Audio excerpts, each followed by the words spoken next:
Man versus Slug. Welcome back to Man vs Slug.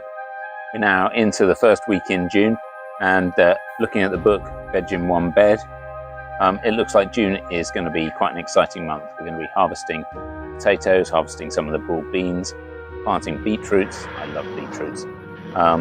Yeah, all sorts going on. But I see here actually, to prevent black fly infestation, we should be pinching out the new shoots on the top of the broad beans. It would have been useful to know that back in May when we had the black fly infestation.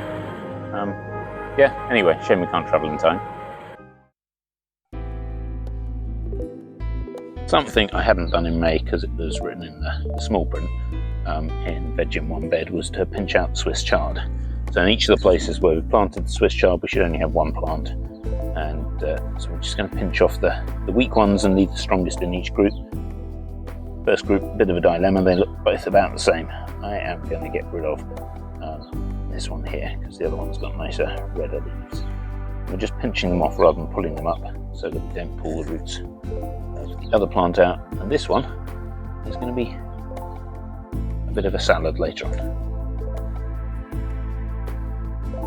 The runner beans have been monumentally useless at getting a grip.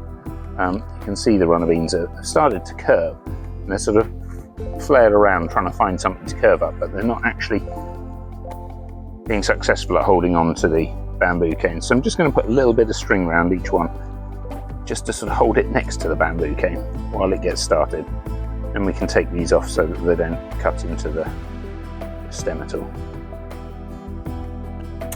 The radishes have done really well, but there's still quite a few left which haven't done so well, but they are going to seed. So they look like they've got really impressive top bits, and the radish is really quite pathetic. I've already sown another layer of radishes in, so we're going to get rid of these ones to give the new ones a chance. Well, I said I like beetroots, so I'm going to be getting them as soon as possible. We're going to be planting bollardi, which according to the packet is one of the best beetroots. I don't know what qualifies as a best beetroot. I mean, maybe I could become an international beetroot judge.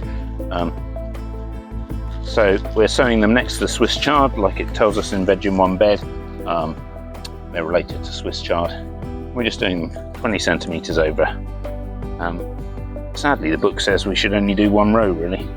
I would probably fill the entire veg patch with beetroots, given a chance. And this is where I should breed to see how far apart I'm meant to be planting them, but I'm just whacking them in. 12 inches apart. Oh no, the drills. Seedlings to 2 inches apart, 4 inch or larger roots. I think my rough 5 centimetres is fine.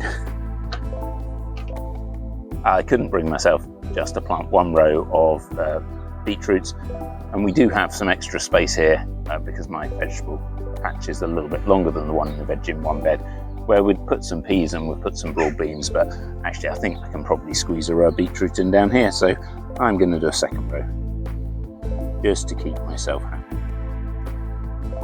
I just had a quick rummage around the base of the potatoes and accidentally dug one up, but that is the size of the potatoes at the moment, so we're going to give them a good couple more weeks before we do anything with the potatoes. So we're getting to the end of the week and thought I'd give you a little update to finish off with. So some of the runner beans have got a grip and are making their ways up the pole, and others like this one are still pretty confused, and I think I will move the string from the ones that now have a decent grip over to the ones that haven't. The other thing to update on is the Swiss chard. Now that we've thinned it out, that's the word I'm looking for.